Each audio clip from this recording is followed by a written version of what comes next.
Hello and welcome to CFN Media. I'm John Veneri, editor of Catholic Family News. We have somewhat of an unpleasant topic to deal with today because it has to deal with Michael Voris and yet another assault he did on traditional Catholics. These assaults are not instigated by us. We are responding to them, but we do not assault him first. So in a recent edition of Church Militant TV, Voris and two guests who were staff members actually, they felt the need to sound a warning against what they call reactionary Catholics, in other words, traditional Catholics. So Voris and his two guests, they targeted the Society of St. Pius X, the Remnant, and Catholic Family News, claiming that we are leading people outside the church. We're leading people away from the church. And their main thrust, of course, was the claim that the Society of St. Pius X is in schism. Now, I'm going to make 3 points in my response, so stay with me. First, I want to briefly talk about the fact that, of course, the Society of St. Pius X is not in schism, and I'll be quoting, they're not outside the church, I'll be quoting a Vatican cardinal who admitted this.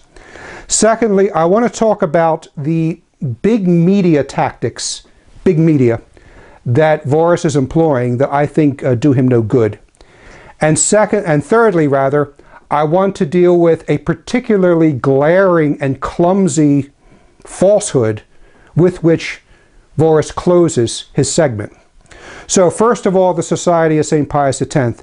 The Society is not outside the church. I'm not going to spend a whole lot of time on this because our good friend Louis Verrecchio, he just recently made a common sense defense where he explains that the Society is not outside the church. But I will say this. I want to make it clear that I will defend Archbishop Marcel Lefebvre because Archbishop Lefebvre kept the faith. He was faithful to his oath against modernism. He is faithful to what Vatican I taught, that we have to hold the faith in the same meaning and in the same explanation as what the church always taught. And he taught what was taught throughout the centuries without change or compromise. And it is this refusal to compromise, it was this that was the crux of the problems he had with the post-conciliar Vatican. That's the heart of his problems. And it's not really his problem, but you understand what I'm saying.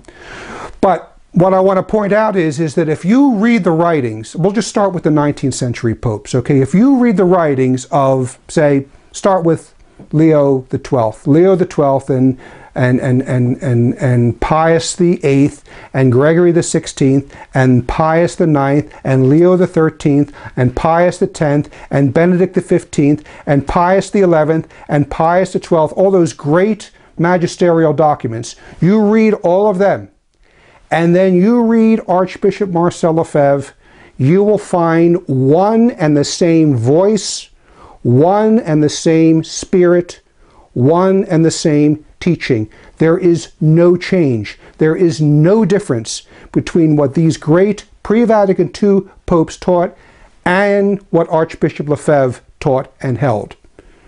But you move on to the writings of the post-conciliar popes, Paul VI, and especially get into John Paul II and Benedict and now Pope Francis. You will find when you read the pre-Vatican II popes and square them against the new popes, it's a different language. It's a different spirit. It's a different orientation. It's a different vocabulary.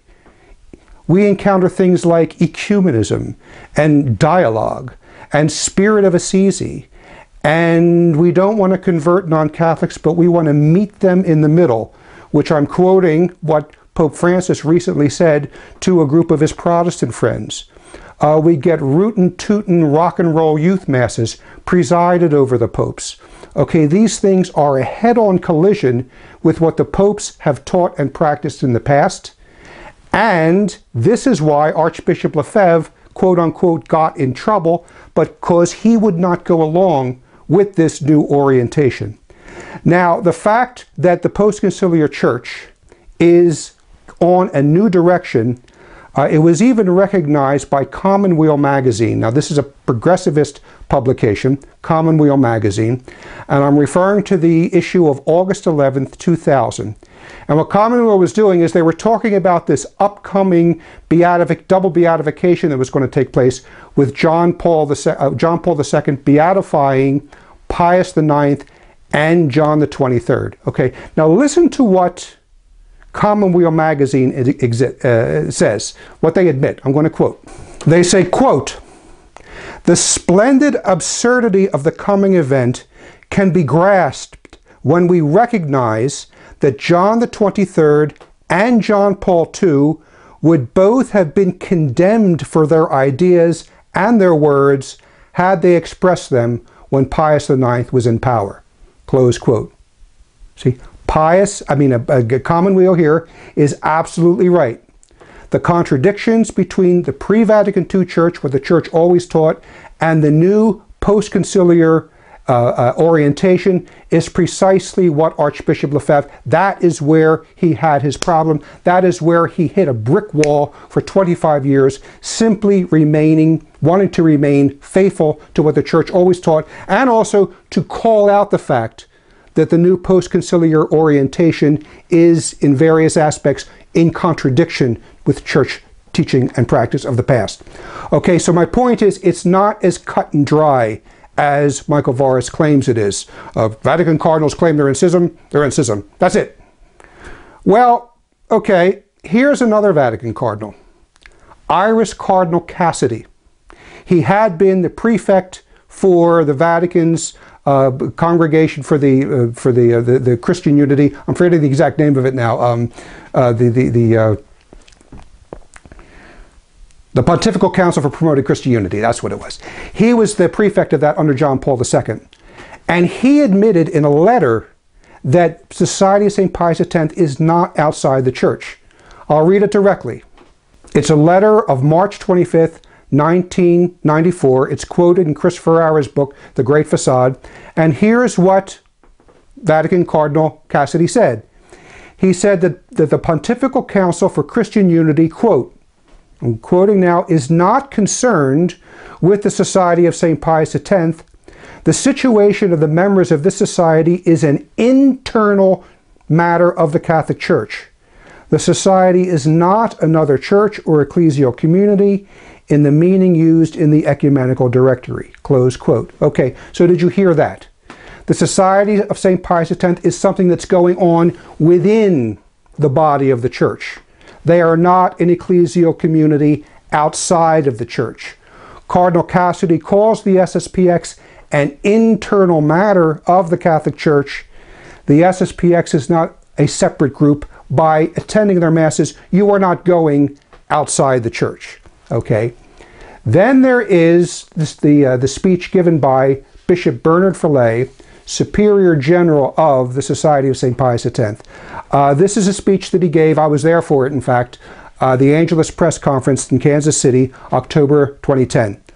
And it was celebrating the 40th anniversary of the Society of St. Pius X. But Bishop Fillet gave 3 examples of the contradictions that you come from Rome regarding the Society of St. Pius X. He gave 3.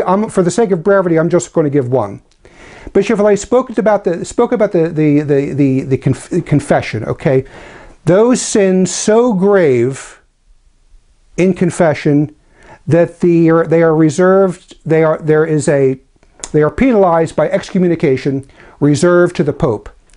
Now, Bishop Fillet says the Society of St. Pius X hears these confessions of people who have these grave sins, and they absolve them of the sins, and they absolve the penitent of the excommunication. But according to church policy, the priest then has to write to Rome and send the case to Rome to be examined so that the excommunication can be formally lifted. And here's what Bishop Fillet says. I'm going to quote him. He says, every time, absolutely every time, we have received an answer from Rome that the priest who took care of this confession did well, that it was perfectly in order, and that it was both valid and licit.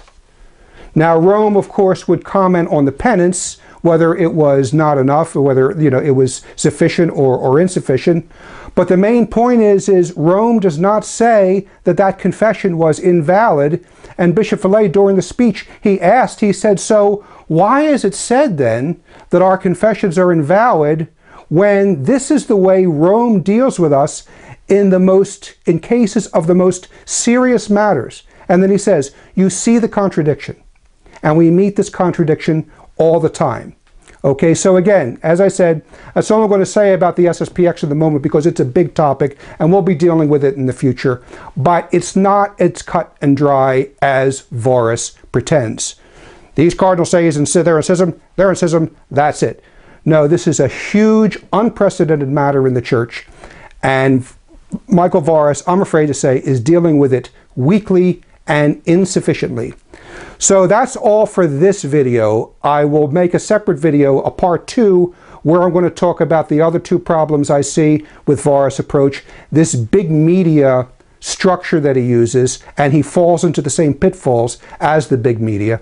And secondly, this glaring falsehood that he spouted at the end of his reactionary segment. So I'm John Vennari from Catholic Family News, and I'll see you, well, I'm going to make the next video right away, so you can go straight to it. See you then.